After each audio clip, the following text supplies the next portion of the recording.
Hey everyone, here's my review for The Wolfman starring Benicio del Toro and Anthony Hopkins. Now, I've been waiting for this movie for a little while, mostly because I love The Wolfman, the original movie. When I was a kid, I used to love it. I haven't seen it since I was a kid, and yeah, I just really wanted to see it because, I want to see a wolf screw shit up. After seeing Twilight New Moon, I wanted to see a real werewolf. I don't want to see freaking a guy flip out and turn into a dog, pretty much.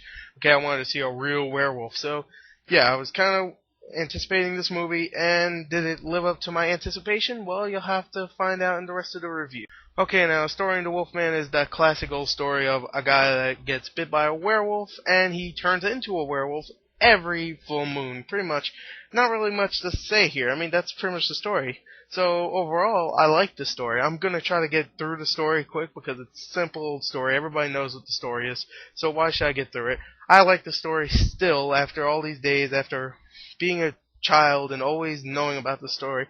I still like it. It's a great story overall. So let's just go on to acting of the movie and then the violence of the movie because, ooh boy. Anyway, let's go on to the act. Okay, now the acting overall was pretty good. I have to admit, Benicio del Toro plays the main character, Lawrence Tebble, and I actually liked his character a lot. I don't know why everybody's giving him shit for like, oh, he makes me fall asleep, oh, he's so boring and stuff, blah blah blah. I liked his character, so screw you. Anyway, yeah, I liked this character. I also liked Emily Blunt, even though I thought she was gonna piss me off in the film. I really thought she was gonna piss me off because she's more of the pretty girl in most films. I know she can act, but I just thought she was kind of miscast. But no, she did decent overall. So yeah, and the two that I really liked were Anthony Hopkins and Hugo Weaving. Hugo Weaving, you might remember him. He's the voice of Megatron and Transformers, and obviously you'll probably know him from this. He's Mr. Smith from Matrix. Mr. Anderson, that guy, the sunglasses and the clones, all that shit. Hello, Mr. Smith. How are you? I'm doing good, Mr. Smith. All that shit. I don't remember much from Matrix. I haven't seen Matrix in a long ass time. But yeah, he was in that, and he was great in that. And Anthony Hopkins is in this, and he's really good also in this, even though there's they kind of threw him away later on in the film, to be honest. At the end, there's something that happens with him which felt like, oh, that's it. Oh, that was kind of stupid. Anyway, yeah, I didn't like what happened to him at the end, but I liked him throughout the film. So yeah, the acting overall was pretty good. I told you this review's gonna be fast. We're already at the end, so let's go into violence. And then I'm just gonna go to the overall what I liked about the film. Blah blah blah. Okay, now the violence in the film was fantastic. I'll just say the gore effects were great. There's plenty of violence throughout the film.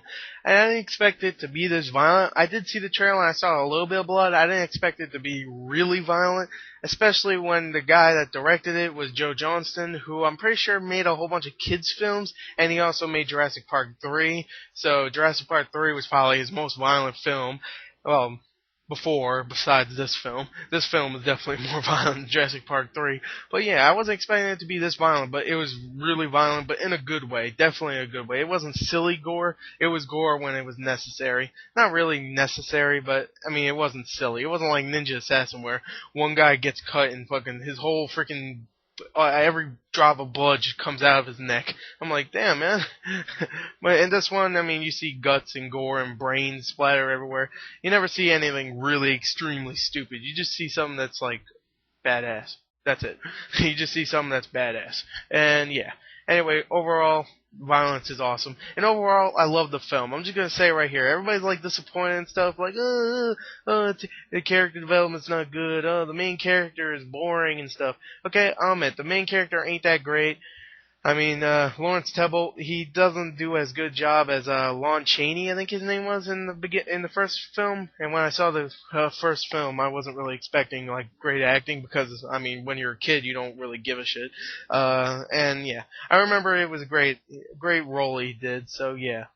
He wasn't the most fantastical character ever, but he didn't bother me like everybody else did.